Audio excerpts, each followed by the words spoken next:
Hello, ladies and gentlemen. This is Javier with The Real Javier Novoa, where we apply the principles of philosophy, spirituality, and mysticism to rapid lifestyle transformation.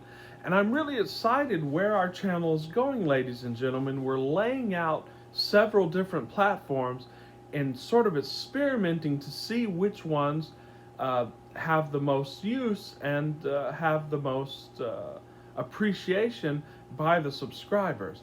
And of course, I'm guaranteeing that we're going to be releasing at least one video of great value every day, if not more. But I'm trying to see which formats best serve our subscribers, whether that's long form formats, short form formats, and otherwise. So please reach out to me in the comments, and you can always email me at javier_novoa@hotmail.com to tell us more of what you like. Because we want to address all aspects of this, how you can better your life and how you can rapidly transform your lifestyle in these uncertain times, and how you can work for yourself, live where you want, and live how you want.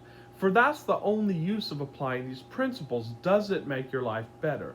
And so I'm excited to announce that we are, of course, on Sunday going to have our first Sunday service where we will explore and deep dive mystical aspects of scriptures. We'll talk about the Bible, we'll deal with the Quran, we'll deal with the Jewish scriptures, and it'll just provide us with a forum and a place to meet together to discuss these ideas. This series that I'm going on in is going to go into the basics of manifesting, to remind those of us who have known this for a long time, and to introduce those to it who don't know it, and to clear misconceptions. And we're going to try to have one of these at least a few times a week, where we either answer questions from clients, or I basically go into my own lectures on topics that I think are important. And I have prepared notes for this. Of course, the other series that we're going to be following, we're going to be doing it this weekend and the coming week, is the actual nitty-gritty of lifestyle transformation. How to figure out exactly what you want, how to figure out how much it's going to cost, and how to actually start implementing that right now to where you can have it manifest quicker than you thought possible. Of course, I am doing coaching calls, and this is going to become a big part of JN Consulting and The Real Javier Novoa. And we're going to craft tailor-made plans to help you rapidly transform your lifestyle, bringing to bear my years of experience in business and my years of study and first-hand knowledge of this spiritual and philosophic material. So please email me at javier_novoa@hotmail.com. I will put the link in the description. Today we have a great video for you, and it's going into reality transurfing, which is the great book by Vadim Zeland, and how it relates and ties into all of these other metaphysical teachings about manifestation. And that is, ladies and gentlemen, quantum jumping, the way to everything you want without effort. We're going to show you how in this video.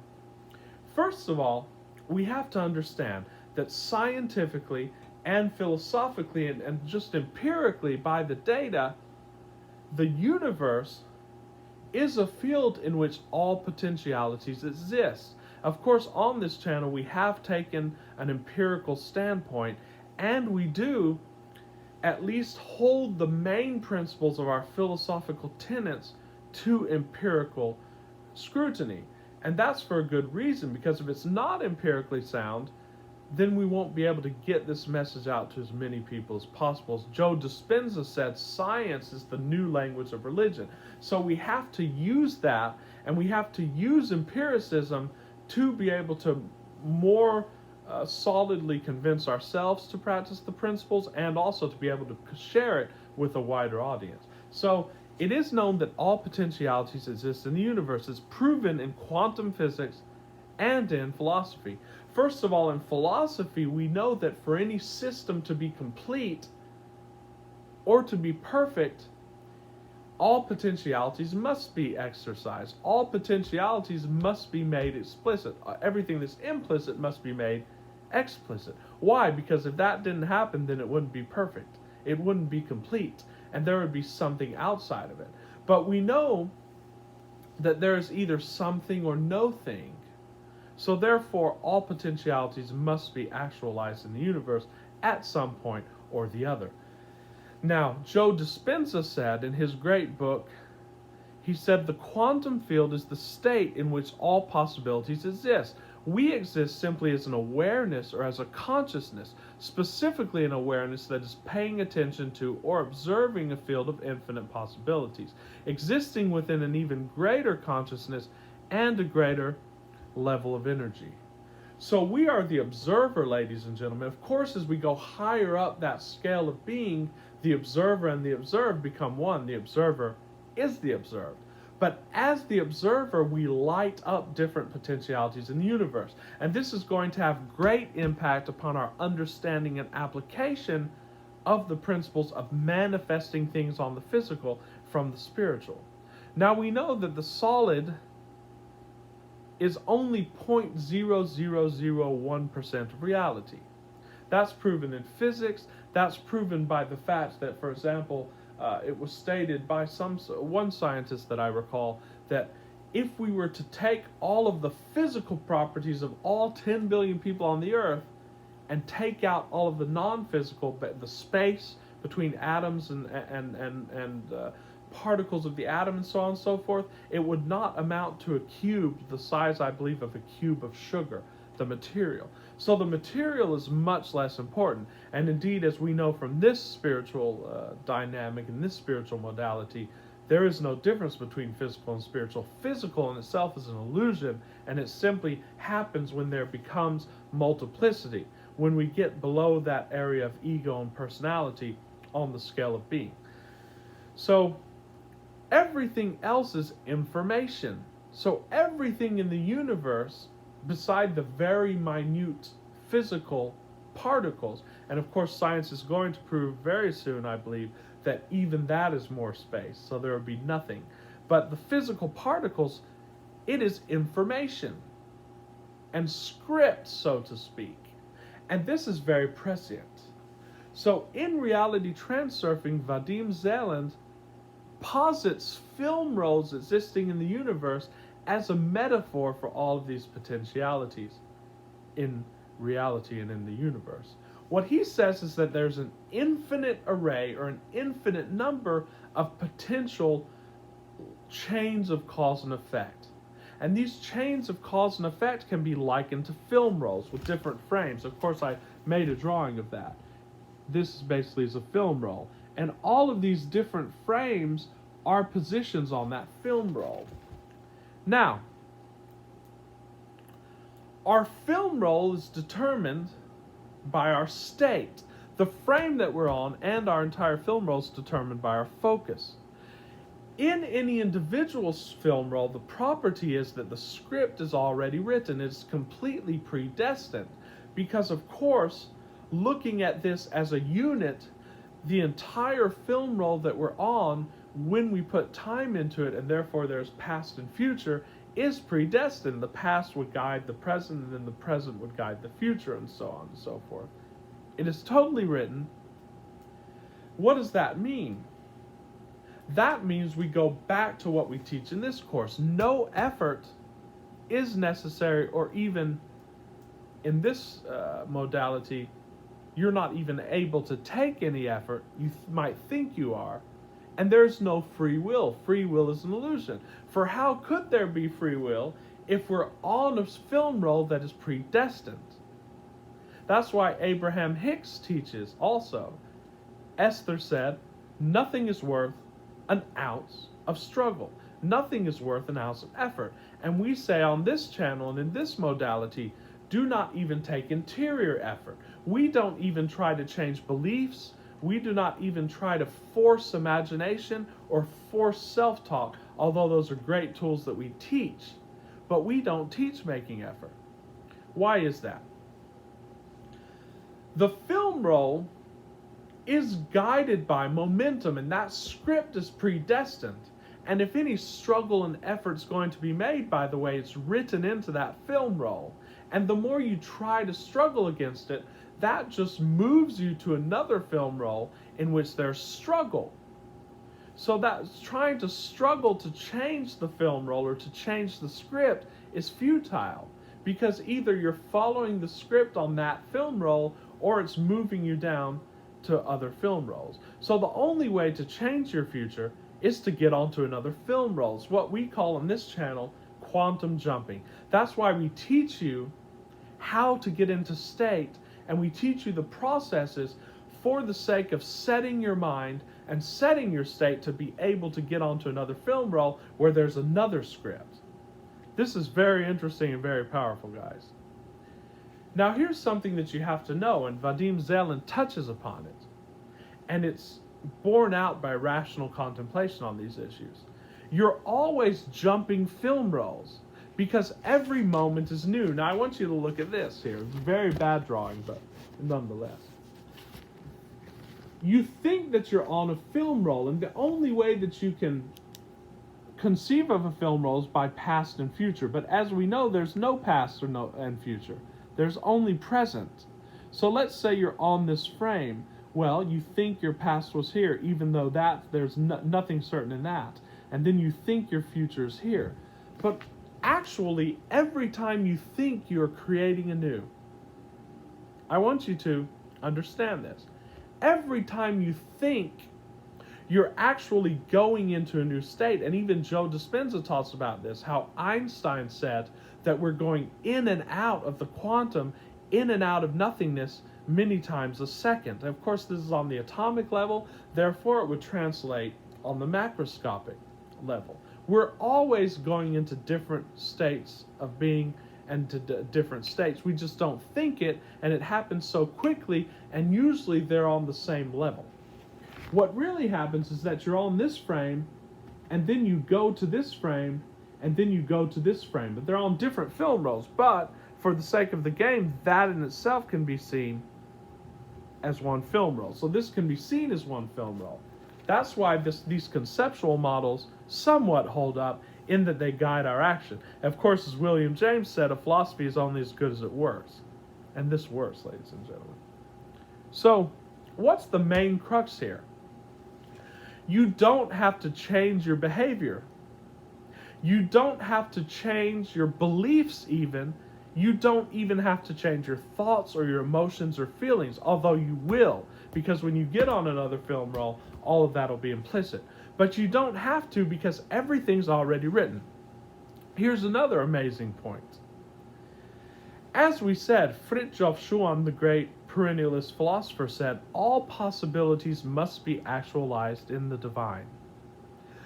As a divine being, and as you get further up that scale of being, because there's no time and space, you occupy simultaneously every single film roll, and you're occupying every single potentiality. All of these scripts and film rolls, therefore, are going on within you. Of course, the name of God in the Bible, and we're going to be touching more on this in our Sunday services, the letters of the name of God, Yud He Vav He, are all symbols of creation and how creation is done and how we create, and we'll go into that. But the name of Jesus, which is Yehoshua, has a letter at the end, and that is the Shin. And this letter is symbolized by a tooth or by a flame. Neville Goddard goes into this, and the Kabbalah also goes into this. This tooth and flame symbolizes the fact that every state, when you focus upon a state with your rational mind, every other state is consumed or burned up. And that is a mercy to us, because in the pure Godhood and pure consciousness, every potentiality is being experienced at the same time. Am I making myself a little bit clear? But in Jesus, who according to the Christian notion is completely human and completely divine, in the human part, only one state is consciously being pursued, although we can be conscious of other states, and we'll go into that parenthetically in other videos. But the point of this is that you're a multidimensional being, and you're on an infinite number of film rolls. Therefore, you can simply allow this film roll to have its way with you, so to speak. You don't have to struggle against the current life situation. For example, let's say you have a job that you hate. You don't have to go and struggle for that. You don't have to try to look for a new job. You don't have to try to start a business. You don't have to take any effort. You can simply follow this film roll And by relaxing the struggle, you will then be able to get on another film roll that has more ease until you get to your goal or to your intention in your imagination of the film roll in which you're working for yourself, or you don't have to work. Am I making myself clear? So that's why we don't struggle against momentum, because momentum will beat you every time. No, you have to find a way to go under or around the momentum. That's how these film rolls are useful to us. So how do I get onto another film roll? This is the crux of the whole talk here. Well, when you focus on a frame in the film roll, it lights up. Vadim Zeland talks about this. Therefore, focus on a frame in the film roll you want to be in. And when you do that, the more you do that, you'll start to see film rolls can also be depicted as being closer or more proximate to one another. Some are further away and some are closer, depending on how far away that state is from you. So different film rolls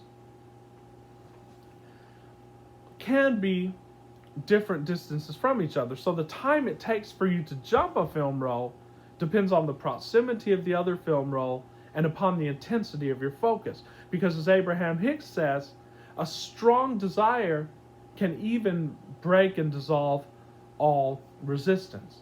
The stronger your desire is, it will take you around and through resistance. Although it's not always a smooth ride, and feeling better and being easier about it will give you a smoother ride. But you can also focus intensely. Now, here's I think this is the essence of this talk. It's something I discovered basically. I knew it, but it's something I explicated while I was contemplating writing the notes for this talk. And that is, different film rolls can have the same frame. Why not? Because I can make 2 different YouTube videos, but I can put the same frame in each of them, but they can have a different beginning and different ending. For example, a man may make $1 million, but in one film roll he may then lose it, and in another film roll he may invest it and make more. You follow me, right? So,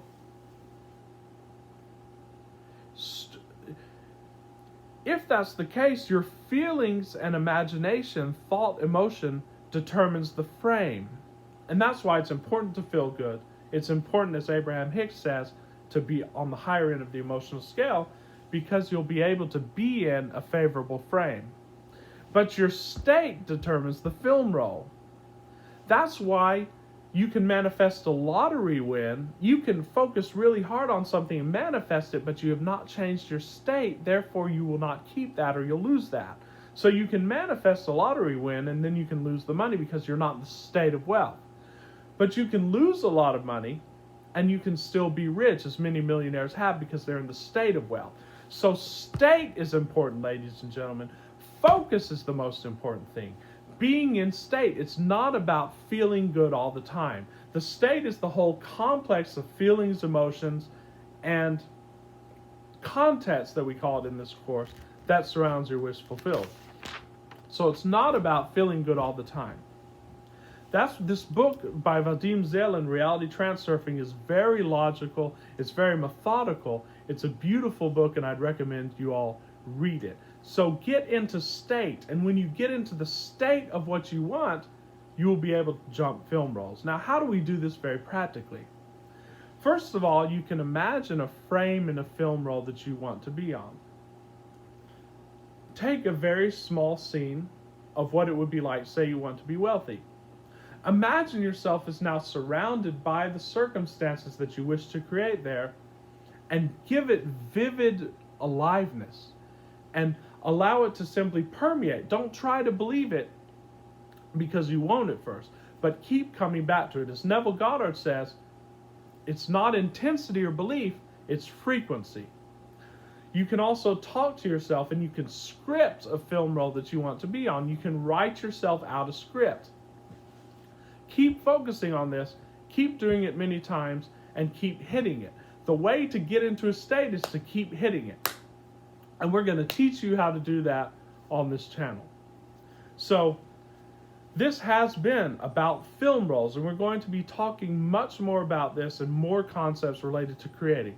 Focus yourself into another film roll. Don't try to struggle or fight against this film roll.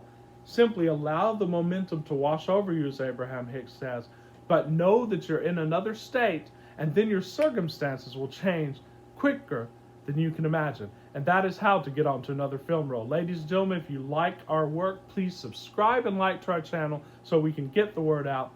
Until very soon, this is Javier with much love and appreciation. I'll see you soon.